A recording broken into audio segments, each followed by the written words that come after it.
Buenas tardes, bienvenidos a Lanzarote Emprende, un programa en el que ponemos la atención sobre propuestas de negocio que resultan viables en la isla de Lanzarote o también servicios que nos llaman la atención porque nacen de una necesidad, como es el caso de nuestros dos invitados en el día de hoy. Querían buscar una oferta de alimentación de calidad a precios razonables. Y como no la encontraban, pues casi desarrollaron ellos su propia fórmula, en este caso de distribución de alimentos Made in Lanzarote, es decir, de producto local. Vamos a incidir un poquito más en estas iniciativas con nuestros invitados, como es el caso de Isidro Pérez, que nos acompaña hoy en Lanzarote Emprende. Bienvenido. Buenas tardes. Buenas tardes. Y Jorge Revuelta, que nos acompaña también en Lanzarote Televisión. Bienvenido. Bueno, hablemos, poniéndoles ya casi nombre a esas dos iniciativas que funcionan de manera experimental, ¿no? Como proyectos piloto, pero que tienen buena pinta porque pueden ser el inicio de lo que nosotros llamamos aquí emprendeduría. Uno de los proyectos se llama La Peletería. Vamos a ver además imágenes de cómo se mueven ustedes en las redes sociales, cómo han desarrollado esos dos perfiles para dar a conocer estos servicios. ¿Cómo los describimos? Comenzamos contigo. Vale. La Paletería, digamos, es una cooperativa de trabajo asociado que hemos formado 3 socios, que en este caso tiene 2 líneas de trabajo. Por un lado, una es, digamos, una asesoría, no una asesoría al uso, para formar cooperativas o trabajar con cooperativas que ya están formadas y darles una especie de asesoramiento y de empuje. Y por otro lado, nace con una idea de emprender propuestas que veamos que se pueden formar a través de cooperativas un poco vinculadas a la economía social. En este caso, la Redcova, que es una de ellas, sería un ejemplo de este empuje de nuevas iniciativas. Ahora mismo, y lo estábamos hablando hace unas semanas precisamente con una persona que nos acompañó aquí, especialista en marketing turístico, que en la producción antes eran las empresas las que iban marcando los ritmos, ahora son las personas. Por lo tanto, se da ese cambio de mentalidad y por lo tanto aparecen esas nuevas empresas vinculadas a la llamada economía social. ¿Ustedes se sienten un poco en esta dinámica? Con la economía social, pues entendemos que sí, ¿no? Sí. Nosotros, vamos a ver, entendemos un proyecto social, lo entendemos, ¿cómo lo definimos? Poniendo siempre en el centro a la persona, ¿no? En este caso, lo que estás comentando tú un poco, lo que están cambiando un poco las tendencias es que las personas también, digamos, están marcando un poco hacia dónde derivar las demandas, ¿no?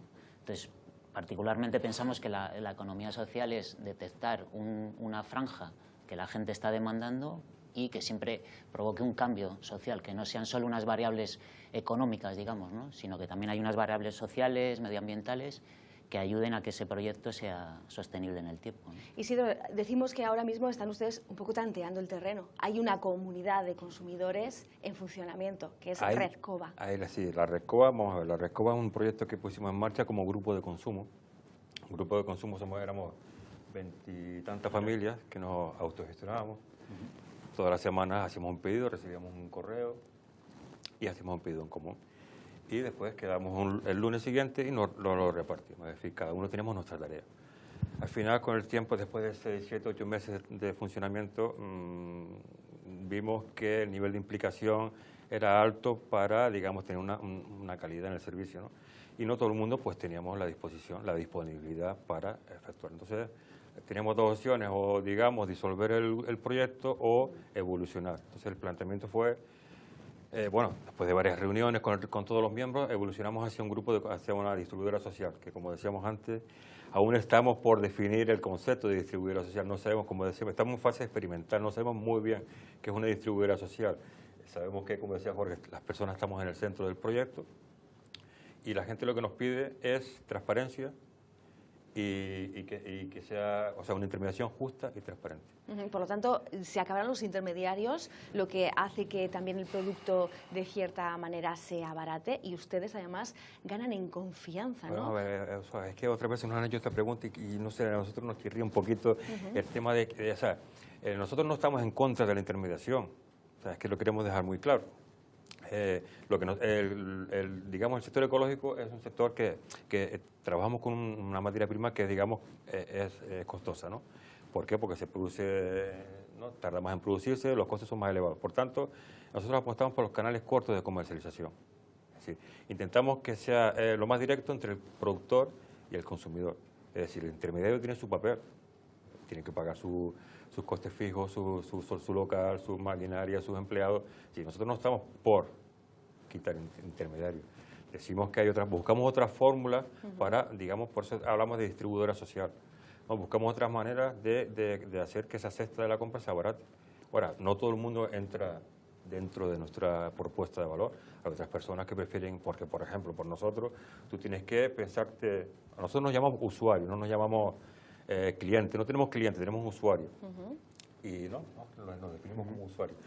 Y entonces esta persona pues tiene que estar comprometida, tiene que hacer un pedido semanal, como digo, con una semana de antelación. Entonces, no todo el mundo está dispuesto a esto. Por lo tanto, están por un lado las personas que quieren entrar dentro de nuestro proyecto y otras pues seguirán yendo a las tiendas, digamos, convencionales, ¿no? Entonces, pues es una cuestión también de filosofía, porque al fin y al cabo el consumo va muy ligado no solamente a lo emocional, sino a veces también a la capacidad económica y a cómo quiere uno gastar su dinero y en qué tipo de servicios y en qué tipo de productos. Ustedes apostan sobre todo por ese producto ecológico de calidad que además se produce aquí, el llamado kilómetro cero, que también ha sido otro de los conceptos que hemos acuñado mucho en este programa. Pero ahora bien, quien nos esté escuchando, ¿cómo puede ponerse en contacto con ustedes o formar parte de esa, comunidad o grupo de consumo? ¿Para cuándo la constitución de una cooperativa y cuáles son un poco los planes que tienen ustedes a corto o medio plazo, ¿no? Ajá.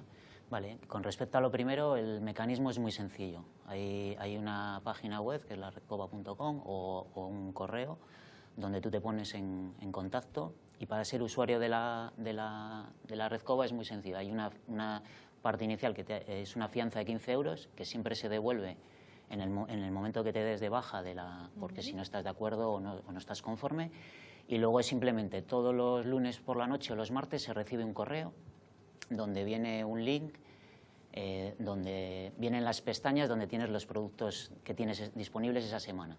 Hoy en día estamos trabajando con unos 5 productores locales, donde tienes hortalizas, legumbres, algo de lácteos, huevos, pan y una pestaña que llamamos kilómetro cero, que no es certificado ecológico, pero que sí es producto local, que en este caso algún queso o alguna cosa. Entonces, los martes recibes ese correo, tienes hasta el jueves al mediodía o jueves por la noche para realizar el pedido, y el lunes por la mañana, entre la 1 y las 4 de la tarde, tenemos un acuerdo con otra cooperativa, que es un poco la línea de trabajo que llevamos de intercooperación entre cooperativas, que nos dejan el local los lunes en ese horario. Entonces, de 1 a 4 recoges la cesta ya elaborada, y ese es un poco el mecanismo que estamos llevando. Lo que cambia con respecto a lo que hablábamos de un grupo de consumo es que en este caso nuestros usuarios, todo lo que es la labor de facilitación, digamos, de comercial nosotros con el productor, de contacto con los proveedores y todo eso, lo realizamos nosotros. O sea, para cierto tipo de gente les resulta más cómodo porque no tiene, digamos, tiempo o capacidad para ir a preparar las cestas, y ese ha sido un poco el cambio que ha habido entre los dos formatos, ¿no? Vamos a hablar de la paletería, que es también en este caso otro proyecto que está ahí en invernación, ¿no? Vamos a decirlo, digamos, así. es el origen de, como te explicó Jorge al principio, como explicó, se creó para dar asesoramiento a otros colectivos que apostasen por este modelo de personalidad jurídica que son las cooperativas, y por otro lado también damos el servicio o también promovemos proyectos sociales. ¿Qué dificultades están encontrando ustedes? Porque, bueno, en principio estamos en una sociedad en la que van variando, ¿no?, las necesidades de los propios consumidores o usuarios, como ustedes los definen, pero en este caso la cooperativa parece una fórmula idónea para unir fuerzas, ¿no? Ahora que estamos hablando de ese concepto de que hay que sumar, hay que apoyarse en el de al lado, porque uno no sabe de todo. En este caso, ¿por qué la cooperativa tiene tantos problemas de enraizar en Lanzarote? En Lanzarote, bueno, yo me gustaría decir que no solo es en Lanzarote, pasa que quizás en otros estados, en otras partes del Estado español, pues sí que están mucho más implantados. Pero, por ejemplo, las primeras cooperativas creo que datan del año 1820, por ahí, cuando después de la primera revolución industrial la gente pasó del campo a la ciudad, cuando las primeras máquinas de vapor, los primeros tractores, de repente en la ciudad hubo tal cantidad de mano de obra que la gente estaba totalmente desorganizada, desamparada. Al final se fueron creando las primeras cooperativas de consumo. y qué casualidad. Yo la verdad que veo bastante similitud de aquella época con esta. Es decir, en esta época hay mucha gente que estamos buscando trabajo y quizás es la manera de volver un poco. Creo que las cooperativas, lo que quiero decir es que creo que las cooperativas, creo no lo pienso, las cooperativas van a volver a estar de moda. Porque es una manera, como bien decía, de compartir de recursos, además una manera de entender la vida. Yo hace 5 años, la verdad que no tenía, sinceramente, contacto con el mundo cooperativo, y cuando empecé a leer sobre este tema me pareció muy interesante que una sociedad fuera democrática, que con independencia del capital aportado por el socio, todos tuviéramos un voto, en fin, que se potenciaran valores como la solidaridad, la colaboración. No sé, yo hasta ese momento digo, contra, es que esto es lo que estaba buscando, y sin darme cuenta, esto es lo que estaba buscando. Entonces yo me sentí totalmente identificado con este mundo, ¿no? Funciona en red, ¿no?, que es muy importante. Sí, te iba a comentar con respecto a eso a la cooperativa. El otro día hubo un ejemplo muy claro en Inglaterra, que quedó un ciclista debajo de un autobús, aprisionado, y espontáneamente alrededor de 100 personas o 120 personas levantaron el autobús a peso y sacaron. Para mí eso era un ejemplo bastante claro de que juntos podemos a lo mejor llegar a desarrollar proyectos más fuertes que individualmente, que va un poco para mí paralelo con un poco con el modelo de sociedad que se está desarrollando, que quizá va más desde el plano de comunidad más que individual, del cooperativo más que el competitivo, en ese tipo de frentes, ¿no? Que ahora hablamos además, y lo hemos dicho muchas veces en este programa, de una concepción de estructura empresarial completamente diferente. Ya no hay tanta jerarquía, ahora hay más trabajo en equipo, efectivamente, esa estructura horizontal en la que cada uno de los miembros es una pieza clave y tiene ese valor añadido de comprometerse con la empresa porque se siente integrado en ella. Perdona, ya la pregunta que hacía de por qué no están más desarrolladas en esta isla. Nosotros entendemos que falta apoyo, vamos a ver, no se pueden consumir algo si no se conoce, si no se divulga. Es que aquí no ha habido ese apoyo institucional, no sabemos por qué, no vamos a entrar a buscar el por qué. El hecho es cierto, por ejemplo, vas a la Cámara de Comercio, vas a los chicos del área de empleo del Cabildo, pues no hay un técnico especializado que te oriente medianamente de estas personas jurídicas. Entonces creo que las instituciones deberían empezar por ahí, por tener una figura, un referente, un sitio donde tú puedas ir y que te asesoren correctamente.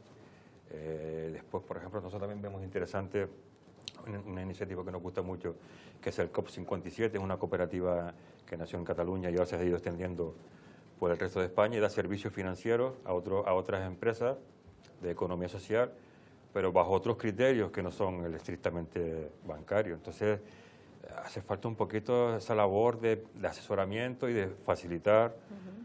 Yo creo que por ahí podemos empezar. Bueno, pues divulgación y pedagogía, que también son dos de los servicios que intentamos desarrollar aquí en este programa, y ustedes no están solos, porque existe ese apoyo de otros proyectos que se están viendo viables en otras zonas de España, como lo que comentaba en este caso Isidro, pero también hay otras referencias, ¿no?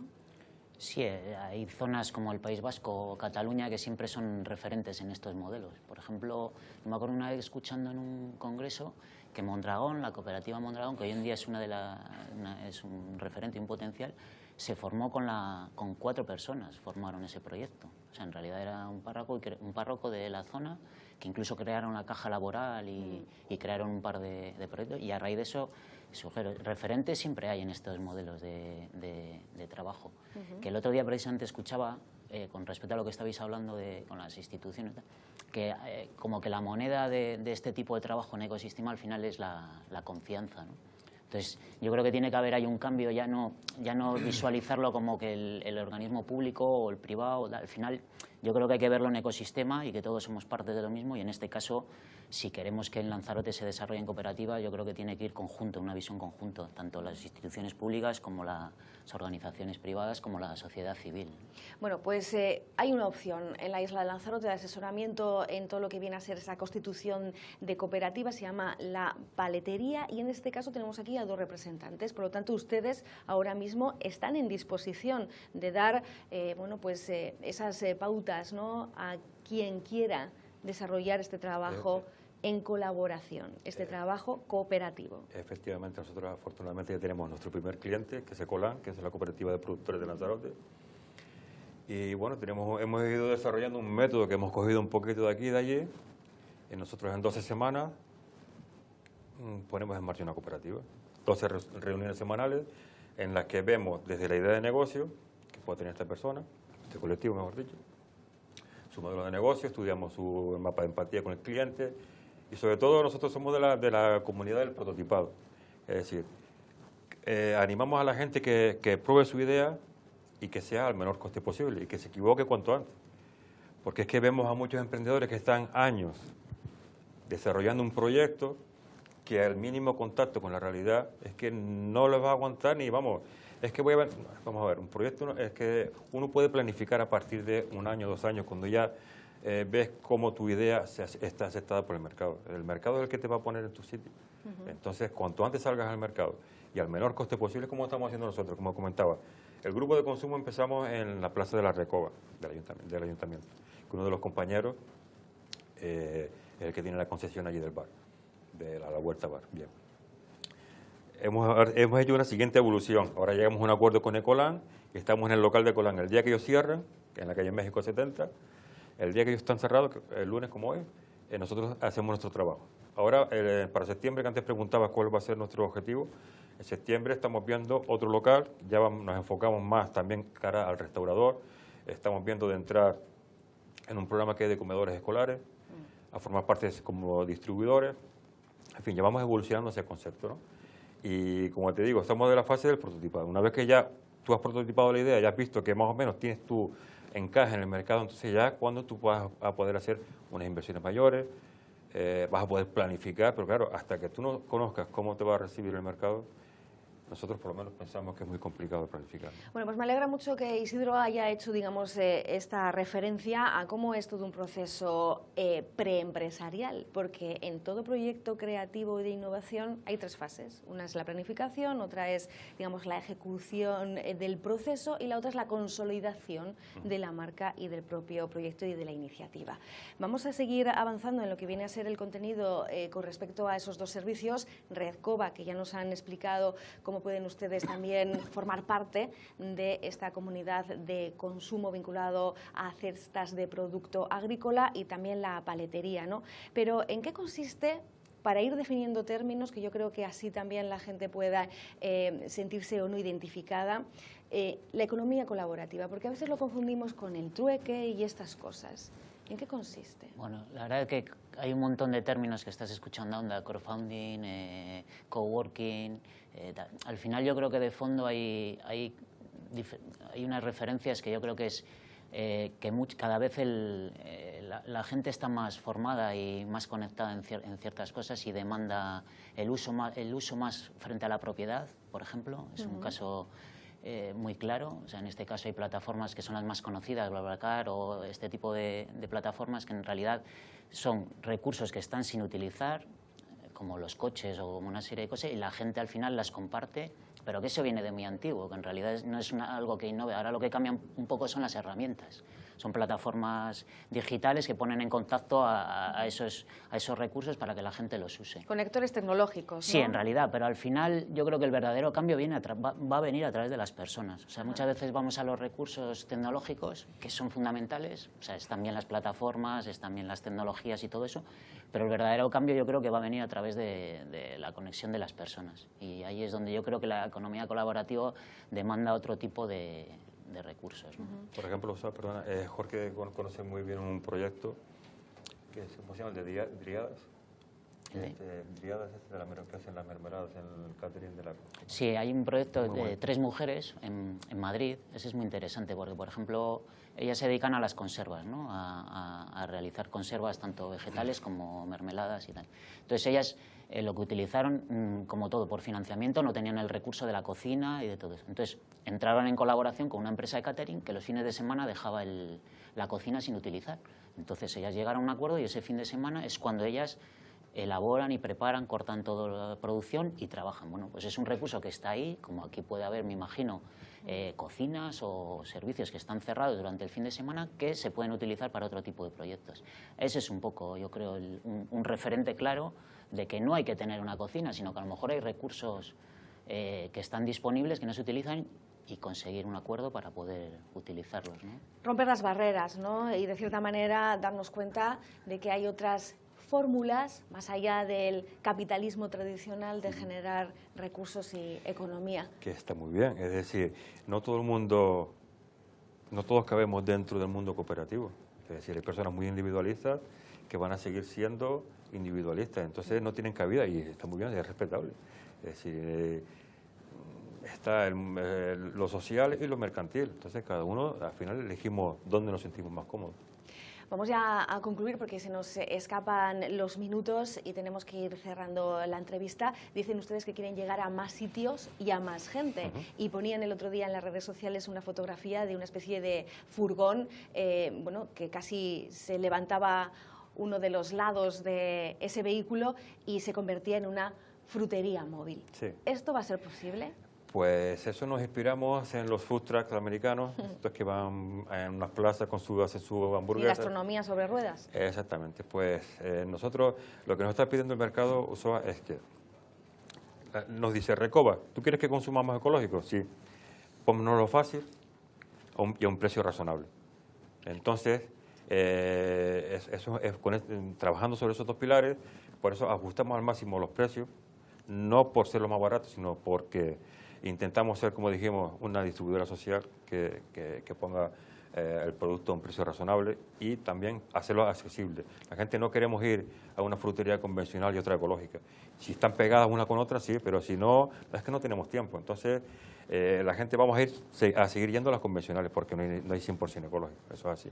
Ahora, entonces, nosotros se nos ocurrió esta idea y es la que estamos trabajando, de ver si podemos estar un día, por ejemplo, en Famar, otro día, una tarde, no sé, en Los Valles, así, ir yéndonos por la, vamos a ver si sale. Bueno, pues ideas haylas. Ahora hay que ponerlas muchas en práctica, otras ya están funcionando, pero necesitan también de ese apoyo social, ¿no? De esos usuarios que vayan en aumento para convertir esta filosofía en una manera de vivir adscrita al mercado insular. Jorge, ya te dejo el mensaje final. En este caso hemos conocido dos fórmulas que pueden ser en este sentido interesantes para aquellos consumidores que también vean la economía de otra manera, ¿no? Sí, bueno, el mensaje es un poco con respecto a la paletería, que cualquier persona que tenga alguna idea o alguna inquietud de desarrollar una cooperativa o de trabajar conjuntamente 3 personas, que es lo mínimo que se requiere para formar una cooperativa, y tienen algún proyecto, que no duden en consultar con nosotros para mirar fórmulas de trabajo y desarrollar esas ideas. Y con respecto a la de la Recoba, pues nada, animo a todo el mundo a que se consuman productos locales, que sea viable para el sector primario, que el productor se pueda dedicar verdaderamente a lo que le gusta, porque al final es gente que tiene mucha pasión en lo que desarrolla, y yo creo que el productor lo que quiere es quedarse en su finca desarrollando la producción, y en este caso ya nos encargamos nosotros un poco de facilitar esa comunicación y esa comercialización. Vamos a hablar ya como punto final, porque se nos había quedado en el tintero, ¿de dónde viene este nombre tan raro de la paletería? Bueno, me alegro, como se dice, me alegro que me hagas esta pregunta. Bueno, originalmente estábamos mirando de hacer un mercado y teníamos una nave vista y la nave estaba llena de palets. Entonces al final, bueno, inspirándonos en otros mercados, como la Boquería en Barcelona, en Madrid después hay otro espacio que se llama El Matadero, creo que hay un centro comercial en Barcelona que se llama El Maquinista o algo así. Entonces dijimos, ¿por qué no nosotros la paletería, no? Bien. Pero y al final, investigando sobre, no sé, sobre ese nombre, nos dimos cuenta que un palet, creo que son 11 tablones y 9 tacos, que por sí mismos pues no sirven para gran cosa. O sea, cada uno separado no sirve para gran cosa. Ahora, si los unes y creas esa estructura, ya es capaz de soportar más de 1.000 kilos de peso, ¿no?